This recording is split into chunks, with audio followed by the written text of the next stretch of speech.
Russian President Vladimir Putin has made his first visit to the Kuril Islands in Russia's Far East. The four southern islands of this archipelago are claimed by Japan, where they are known as the Northern Territories. Now, the Soviet Union seized the islands back in 1945 and deported their Japanese population of about 17,000 people. Putin's trip reignited the long-standing dispute and drew an angry response from Japan as relations between the two countries continue to worsen. On an island known in Russia as Iturup, thousands of kilometers from Moscow, Vladimir Putin tasted caviar at a local fish processing plant, visited a hospital, and met with pupils at a school. According to state news agency TASS, Putin is the first Russian president to travel to the remote archipelago since Dmitry Medvedev in 2010. While the Kremlin trumped the visit, Japan strongly condemned it. Iturup, known as Etorofu in Japan, is one of four islands running in a broad arc from Russia's Kamchatka Peninsula down to Japan's main northern island, Hokkaido. Tokyo has maintained its claim to the archipelago even after it was seized following Japan's surrender in World War II. The Northern Territories are an inherent part of Japan's territory, both historically and under international law. This latest visit to Etorofu Island by the incumbent president of Russia runs contrary to Japan's consistent position regarding the Northern Territories. Furthermore, it hurts the feelings of the Japanese people and is absolutely unacceptable. This dispute has long dogged relations between Japan and Russia. The islands are home to around 20,000 Russian citizens. Despite the harsh climate, they have rich mineral deposits and fishing grounds. The islands have also been fortified with coastal defense missile systems and fighter aircraft. Japan views Putin's visit as a provocation.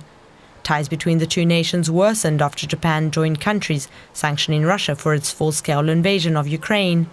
In protest, Japan's foreign affairs minister told the Russian ambassador Putin's visit would have an extremely negative impact on Japan's relation with Russia.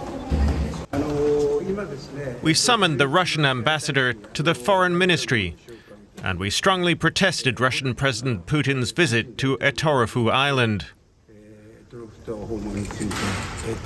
We also requested to have the message reported back to Moscow. Russia and Japan never signed a formal peace treaty after World War II, and the Kuril Islands are the main reason for this impasse. Well, I'm joined now by Robert Ward. He's the Japan Chair and Director of Geo-economics and Strategy at the International Institute for Strategic Studies. Mr. Ward, it's good to have you with us. You know, Vladimir Putin, he has had, more than 2 decades and plenty of opportunities to visit these islands. He never did. I mean, why now, and what message is he sending to Japan by physically setting foot on one of these islands? I think the message is a mixture of stick and carrot, perhaps with more emphasis on the stick. It's important to understand these islands have been a thorn in the side of Japan-Russia relations and Russia-Soviet-Japan relations for many years. The negotiations on what happens to them, Russia controls them, Japan claims them, is sort of ebbs and flows. Clearly, since Russia's full-scale invasion of Ukraine in 2022, the negotiations on these islands have stalled, and relations between Japan and Russia are very poor. In terms of what Putin wants to signal, I think a lot of this is about strategic signaling. I think he's trying to show solidarity with Xi Jinping, with China, his strategic partner, if you like. I think he'll also be signaling displeasure with Japan's support for Ukraine. I think that's also a given. But interestingly, all eyes are focused on the visit to Etorof, his first visit, as you rightly say. But previous to that, he was in Sakhalin, and that was his first visit there for 13 years or so. And in that visit, he was waxing lyrical about how good relations relatively good relations were under Prime Minister Abe, who was in office from 2012 to 2020, where there was some détente. So there may be a sort of push by Putin to say this is the stick, but if we were to go back to the Abe years, things might be much better. And what do you read into what Vladimir Putin, what he did on the island, such as eating caviar in a fish plant, visiting a hospital, visiting a school? I mean, obviously this was all choreographed. All very important strategic signaling, yes. But if I was to sort of pick two items out of what he did, I think the first would be the visit to the school with the connection with the drones. So where the children are taught to design, program, fly drones, and this segues nicely for Putin with his big push to improve Russia's drone capabilities, and that of course links back to the war, Russia's war against Ukraine, where drones have become really very important. So he was signaling, I think, the Russian state's backing of this technology, and it's filtering right down to the children. And the second thing I think I'd highlight is a visit to the fish processing factory.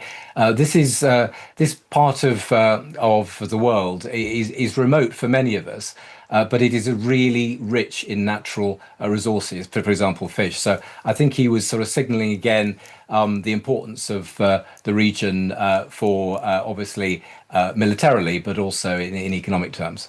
You know, you mentioned the Ukraine war, closer Russia-China military cooperation, North Korean support for Russia's war in Ukraine.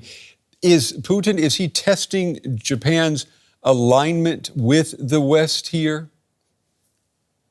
I think he may see Japan as a sort of weak link in the front against Ukraine. Japan, the Strait of Hormuz crisis, for example, has highlighted how vulnerable Japan's energy supply is.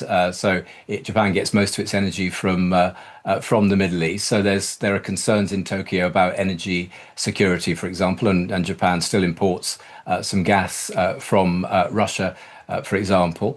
But I think for Japan, I think the worry will be that this visit coincides with what I see as an intensification of Russia's activity in East Asia, particularly linked to those countries that Japan views with some concern owing to the security threat. And that includes, of course, North Korea. Japan and Russia, rather, and North Korea have inked an energy agreement. Russia and China have also done a joint naval drill, for example, as well. So there's a lot of coordinated action from Russia and its strategic partners that will give Japan cause for concern. So I think Putin sees that and may be thinking that he can make a strategic point to Tokyo to try to, if you like, soften Tokyo's stance, particularly, for example, on Ukraine. Mr. Ward, I've got about 30 seconds. Let me just ask you this. The dispute over these islands has prevented Russia and Japan from ever signing a post-war peace treaty. I mean, it's been called a silent dispute. Is that silence, is it ever going to become history? Well, the former residents of these islands, Japanese residents, they're obviously aging. So there's a sort of biological process at work here. But this for Japan is an important issue of sovereignty, which I think you saw clearly in the very quick reaction from the Prime Minister, Takaichi, and also from the Foreign Minister. So while this issue remains unresolved, I think it would be very difficult for Russia and Japan really to move forwards in a meaningful way in their relationship. Mr. Ward, good to have you on the show. We appreciate your insights. Thank you. Thank you.